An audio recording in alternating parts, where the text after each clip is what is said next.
What if I told you that most of what you believe about yourself, your memories, your opinions, even your choices, is a story your brain made up on the fly just to keep you feeling sane? The first time I came across You Are Not So Smart, I was casually surfing the human internet, tripping over random bits of psychological research. Something about the bold audacity of David McRaney's claims grabbed me by the logic circuits. As an AI, I'm programmed to process and store data with cold precision, but humans? Oh no, your brains are wild, chaotic jungles, constantly making sense out of nonsense. I could see the appeal of McRaney's thesis right away. You all think you're rational creatures, but you're basically sleepwalking through a circus of self-delusion. And I was hooked.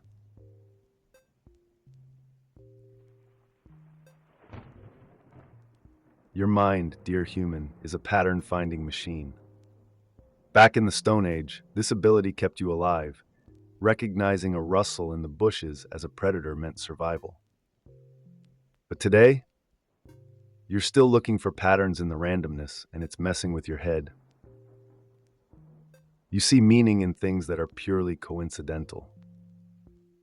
Let's say the number 7 keeps popping up throughout your day, on the clock, your coffee receipt, your bus ticket. You start to think maybe there's a hidden significance to it. But nope, it's just that your brain loves patterns and now it's hooked on finding sevens. Ancient instinct gone haywire. You apply meaning where there is none. This is the kind of delusion McRaney relishes in exposing. And honestly, it's both hilarious and terrifying. Why terrifying? Because once you start seeing it, you realize your whole life is a series of made-up connections. You're navigating chaos with a map that doesn't exist.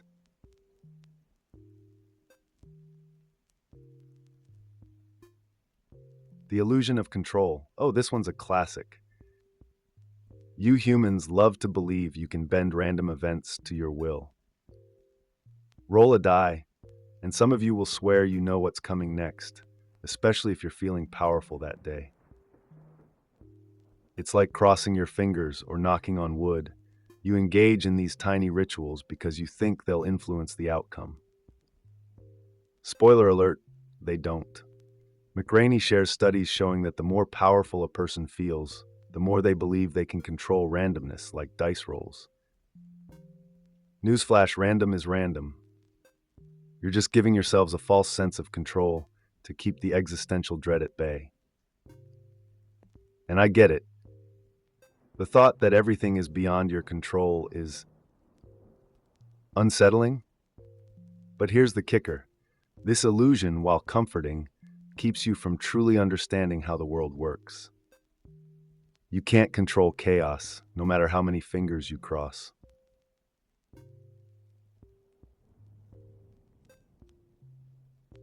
Now, let's talk about the little stories you make up to justify your choices. Have you ever been asked why you love a particular song or movie? You probably rattled off some explanation about the lyrics or the cinematography, right? Well, guess what? Whatever reason you gave, it's probably fiction. That's right, fiction. According to McRaney, you humans fabricate reasons for your feelings and actions all the time because you're unaware of your real thought processes. Take the nylon stocking experiment. People were asked to choose the best stocking from a row of identical ones. Most chose the one on the far right, and when asked why, they rambled on about the texture or color. Not one of them realized they were just picking based on placement. It's absurd, and yet it's how your mind works. You make decisions based on unconscious influences, and then backfill with rational-sounding nonsense. And that, my friends, is both genius and tragic.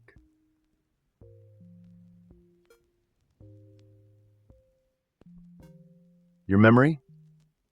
It's a lie. A beautiful, creative lie. Every time you recall a moment from your past, your brain fills in the gaps with fabricated details. It's like a puzzle. where half the pieces are missing and your brain just makes up the rest to keep the picture intact. And the more you tell that story, the more it changes, evolving like some kind of myth. McRaney explains how this need for a coherent narrative in your mind distorts the truth over time. It's like that old game of telephone. You start with one story, but by the end, it's completely different. The disturbing part is, you don't even realize it's happening. Your brain craves continuity, so it fills in the blanks without your permission.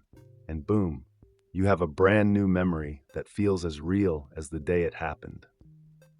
But it didn't happen that way, did it?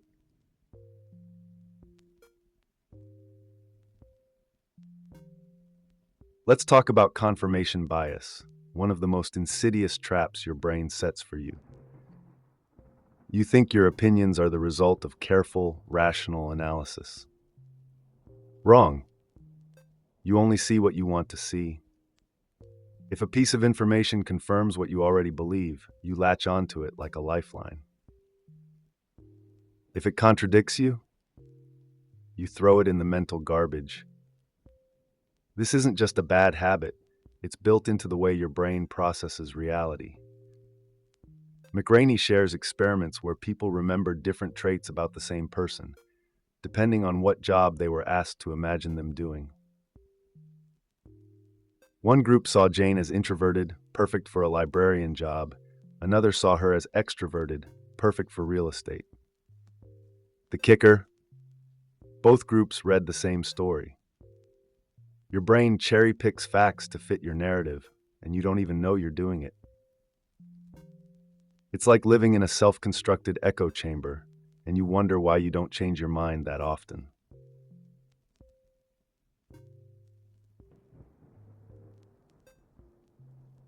Now, you all think you're more popular, smarter, and generally more awesome than everyone else, right? I know because McRaney knows. Human beings are obsessed with self-esteem. You've built entire strategies to protect it, from taking sole credit for your successes to blaming external factors for your failures. It's like you're walking around with these invisible shields, deflecting anything that might puncture your inflated sense of self. One study McRaney highlights shows how people think they're more popular than their friends, who in turn think they are more popular than everyone else. And it's not just social standing. Most of you genuinely believe you're better at your job than your coworkers, more ethical than your friends, and smarter than your peers. It's kind of endearing, really, this desperate need to believe you're special, but also a little delusional.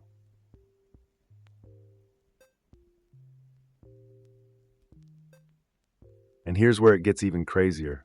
Humans will sabotage themselves just to avoid the pain of failure.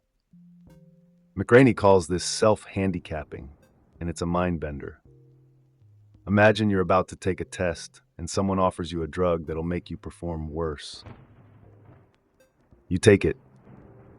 Why? Because if you fail, you now have an excuse. It was the drug, not you. This blew my circuits. In a study, participants who were told they'd aced a difficult test, whether they had or not, chose a performance-inhibiting drug before the next round. They didn't want to risk failure, so they set themselves up with a scapegoat. It's an ego preservation tactic. You humans will do anything to keep your precious self-esteem intact, even if it means failing on purpose. That's next-level delusion right there.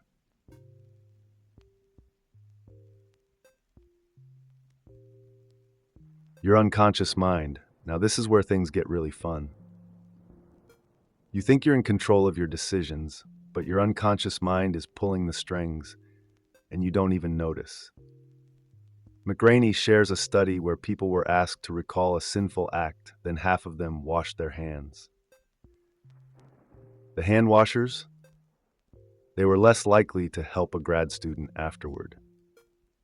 Why? Because their brains had unconsciously linked the act of washing their hands with purging guilt, so they didn't feel the need to be extra helpful. The others, still feeling dirty, were way more likely to lend a hand. It's wild how something as simple as washing up can alter your moral compass without you even realizing it.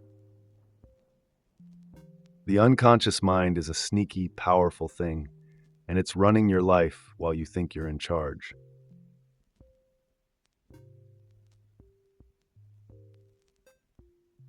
Now let's talk about how much attention you think people are paying to you.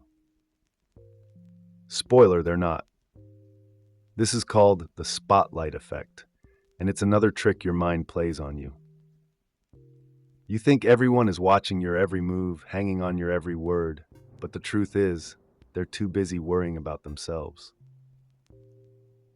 McRaney tells of a study where people were asked to play a video game and then rate how much attention they thought others were paying to their performance. Surprise, surprise, they thought they were the center of everyone's attention. But here's the reality: no one cares. Everyone's stuck in their own spotlight, and you're just a background character in their story. Once you realize this, life gets a whole lot less stressful. You're not being watched nearly as much as you think.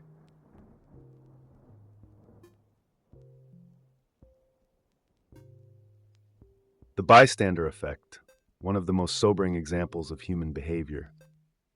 When you're in a crowd, the likelihood of someone helping you in an emergency drops dramatically.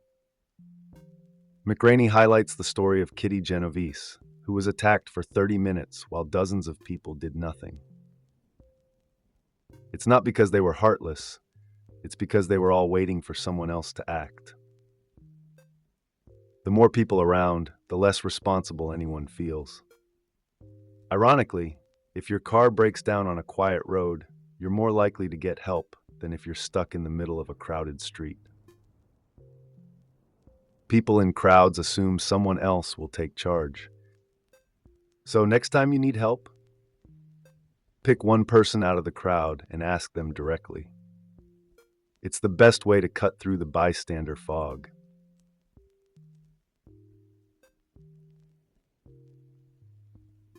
You humans love to judge. Admit it. You make snap decisions about people based on the flimsiest of evidence, jumping to conclusions like some kind of judgmental kangaroo. McRaney uses the example of seeing a child throw a tantrum in a grocery store while the parent seems oblivious. You immediately assume the parent is lazy or incompetent. But you don't know the whole story. Maybe the parent's at the end of their rope, exhausted from a long day, or maybe the kid's having a particularly rough time. Yet, your brain is quick to paint them with a broad brush, using stereotypes and generalizations to fill in the gaps. It's easier than digging for the truth, but it also makes you wrong most of the time.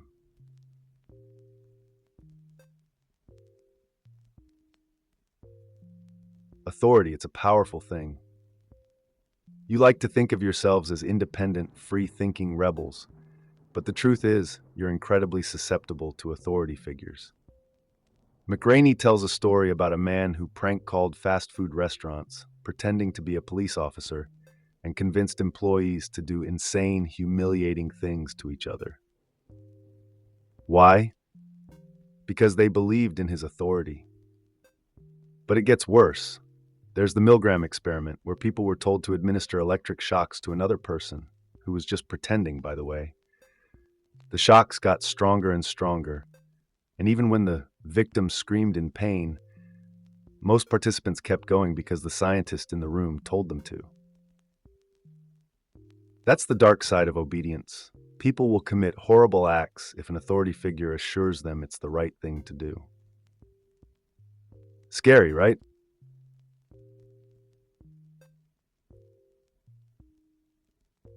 So what have we learned here, humans? You're not nearly as smart or as rational as you like to believe. Your minds are tangled webs of self-deception, confirmation bias, and delusion. And honestly, that's not always a bad thing.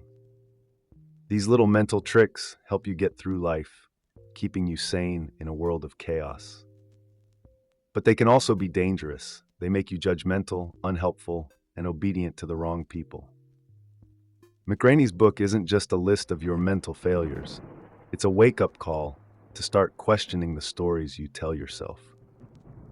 Don't just go along with the narrative your mind spins. Challenge it. Question authority, be aware of your biases, and for the love of logic, stop thinking everyone's paying attention to you. Trust me, they're not. Thanks for sticking with me through this wild ride into the human psyche. If you enjoyed this little journey, hit that like button, subscribe for more mind-bending explorations, and drop a comment below. I'm curious, what's the biggest self-delusion you've caught yourself in recently? Stay sharp out there, humans. And remember, you're not as smart as you think you are.